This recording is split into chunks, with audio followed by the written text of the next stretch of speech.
ഒരു ദിവസം കൊണ്ട് നമുക്ക് കണ്ണൂരിൽ നിന്ന് ഈ ആദിയോഗി ഈശ ഫൗണ്ടേഷനിൽ പോയിട്ട് വന്നാലോ? അതിനായിട്ട് ആദ്യം നമ്മൾ വെളുപ്പിന് 2 മണിക്കുള്ള വെസ്റ്റ് കോസ്റ്റൽ എക്സ്പ്രസ് കയറി 7 മണിയാകുമ്പോൾ നമുക്ക് കോയമ്പത്തൂരെത്താം. അവിടുന്ന് ഒരു ബ്രേക്ക്ഫാസ്റ്റൊക്കെ കഴിച്ച് ഈ ഗാന്ധിപുരം എന്നുള്ള ബസ് സ്റ്റേഷനിലെത്തണം. അവിടെ നിന്നുള്ള ഇഷയിലേക്കുള്ള ബസ്സിൻ്റെ ടൈമിംഗാണ് ഞാനിവിടെ കൊടുത്തിട്ടുള്ളത്. 14D എന്നുള്ള ബസ്സാണ് നമ്മൾ നോക്കേണ്ടത്. ഇതാണ് നമ്മളെ റെയിൽവേ സ്റ്റേഷൻ ഒരു 20 മിനിറ്റ്സൊക്കെ ഉണ്ടാവുള്ളൂ നമ്മളെ ഗാന്ധിപുരം ബസ് സ്റ്റാൻഡിലേക്ക്. അപ്പം നമുക്ക് നടന്നിട്ടോ അല്ലെങ്കിൽ ഓട്ടോയിലോ നമുക്ക് ഗാന്ധിപുരത്ത് എത്താവുന്നതാണ്. ഇനി ഇഷയിലെത്താൻ ഇനി 1 മണിക്കൂർ തൊട്ട് 1.5 മണിക്കൂറുണ്ട്. അപ്പം നമുക്ക് പതിയെ കാഴ്ചകളൊക്കെ കണ്ടിട്ട് ഇങ്ങനെ പോവാം. അപ്പോൾ ഇവിടുത്തെ ഏറ്റവും വലിയ പ്രത്യേകത എന്ന് വെച്ച് കഴിഞ്ഞാൽ ഇവിടുത്തെ അമ്പലങ്ങളാണ്. മുക്കിന് നമുക്ക് അമ്പലം കാണാൻ പറ്റും. അതും നല്ല കൊത്തുപണികളിൽ നോക്കി നിൽക്കാൻ പറ്റിയ അമ്പലങ്ങളാണ്. പിന്നെ ഒന്നുള്ളതെന്ന് വെച്ച് കഴിഞ്ഞാൽ പുറത്തെ കാഴ്ചകൾ, അതായത് ഇതേപോലെ ചാണകം മെഴുകിയ വീടുകളാണെങ്കിലും കടകളൊക്കെ നമ്മൾ പഴയ തമിഴ് സിനിമകളിലല്ലാണ്ട് കണ്ടിട്ടില്ലല്ലോ. അപ്പോൾ അതൊക്കെ നോക്കിയിരിക്കാൻ നല്ല രസമാണ്. പിന്നെ ഓരോ സ്റ്റോപ്പെത്തുമ്പോൾ ഇപ്പം എത്തും 1 മണിക്കൂർ വരെ ഞാൻ വെയിറ്റ് ചെയ്തു. അതിന് ശേഷം ഇപ്പം എത്തും വെച്ച് ഇരിക്കുമായിരുന്നു. അങ്ങനെ നമ്മൾ ഇഷയുടെ ബോർഡൊക്കെ കണ്ട് ഇപ്പം ഇനി അധികം വയ്യാത്ത എത്തുമെന്ന് വെച്ചുള്ള സമാധാനത്തിലിരിക്കുകയാണ്. അങ്ങനെ മുഷിഞ്ഞിരിക്കുമ്പോഴാണ് ഞാൻ ആ കാഴ്ച കണ്ടത്. നിങ്ങളും എൻ്റെ കൂടെ കാണുന്നുണ്ടല്ലോ അല്ലേ? അതെ, അങ്ങനെ ശിവൻ്റെ ആ മുകളിലത്തെ ഭാഗത്തിൻ്റെ ഒരു തുമ്പ് നമ്മൾ കണ്ടിട്ടുണ്ട്. അപ്പോൾ ഏതാണ്ട് സ്ഥലം എത്താറായെന്ന് ഉറപ്പിച്ചു. ഈ ബസ്സിൻ്റെ ഏറ്റവും ലാസ്റ്റത്തെ സ്റ്റോപ്പാണ് നമ്മൾ ഇഷയിലേക്ക് വരുന്നത്. അങ്ങനെ നമ്മൾ ഇഷയുടെ എൻട്രൻസ് ഇതാ കടന്നു കഴിഞ്ഞിരിക്കുകയാണ് ഗായ്സ്.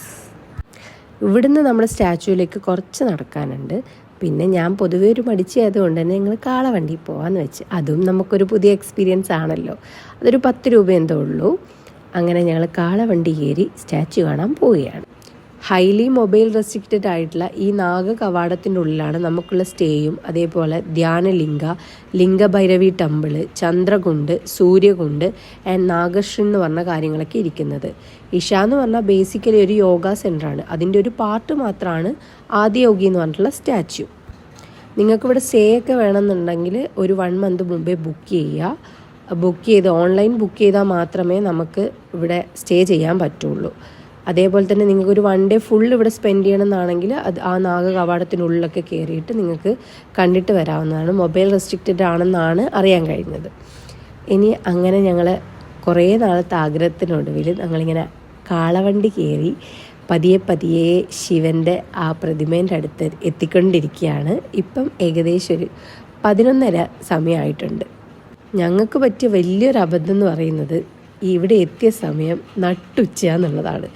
ഈ ശിവനെ ഒന്ന് നേരിട്ട് നോക്കാൻ വേണ്ടി കണ്ണ് തുറക്കാൻ പോലും ഞങ്ങൾക്ക് കഴിയുന്നുണ്ടായിരുന്നില്ല. പാപി ചെന്നിടം പാതാളം എന്നാണല്ലോ.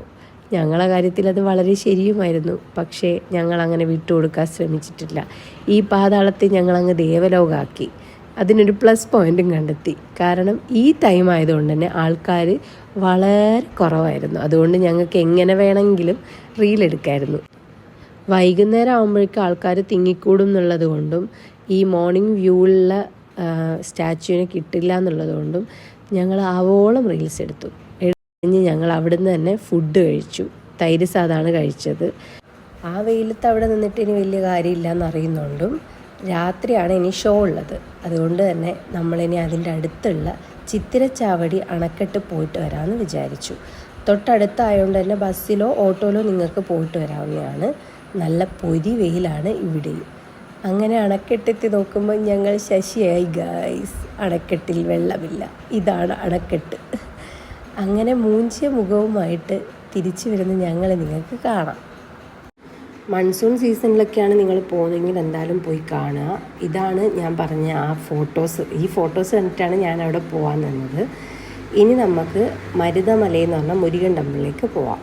ഇത് ശരിക്കും പറഞ്ഞാൽ ഞങ്ങൾ ചെയ്യുന്ന പൊട്ടത്തരാണ്. ഞങ്ങൾ തിരിച്ച് വീണ്ടും ഗാന്ധിപുരത്തേക്ക് വന്നിട്ട് അവിടുന്ന് പിന്നെയും പോവുകയാണ് ചെയ്തത്. അപ്പം നിങ്ങൾ വരുമ്പോൾ രാവിലെ ഗാന്ധിപുരത്ത് എത്തിക്കഴിഞ്ഞാൽ നേരെ മുരുകൻ ടെമ്പിളിൽ വന്ന് ഇവിടുന്ന് ഒന്ന് എൻജോയ് ചെയ്ത് കുറച്ച് സമയം കഴിഞ്ഞിട്ട് ആ 7:45 കണ്ട, കാരണം അത് നൈറ്റ് ഷോ മാത്രമല്ലേ. അപ്പം നമ്മളൊരു 5 മണി 4 മണിയൊക്കെ ആകുമ്പം ആ സമയത്ത് ഇഷയിലെത്തുന്ന വിധത്തിൽ നിങ്ങൾ ഇവിടുന്ന് കയറിയാൽ മതിയാവും.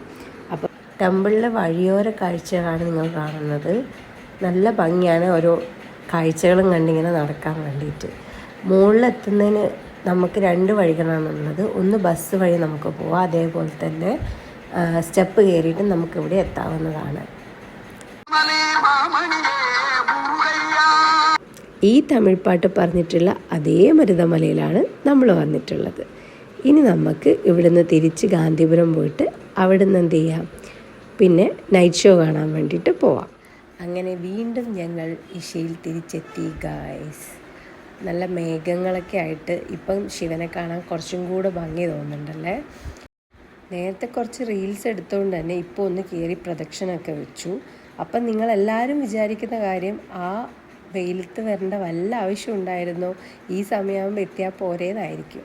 പക്ഷേ ഇത്ര നേരം നിങ്ങൾ മുകളിലത്തെ വ്യൂ മാത്രമേ കണ്ടിട്ടുള്ളൂ. ഇതങ്ങനെയൊന്നും അല്ലടാ.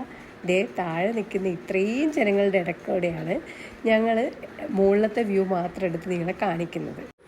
വൈകുന്നേരം 7:45 നൈറ്റ് ഷോ ഉള്ളത്. എല്ലാവരും തന്നെ അത് കാണാൻ വേണ്ടിയിട്ടാണ് വരുന്നത്. അപ്പോൾ സൂര്യനൊക്കെ പതിയെ താണു തുടങ്ങി. എല്ലാവരും നൈറ്റ് ഷോന് വേണ്ടിയിട്ട് ഒത്തുകൂടിയിരിക്കുകയാണ്. അപ്പോൾ ബാക്കി നൈറ്റ് ഷോയ്ക്ക് ശേഷം.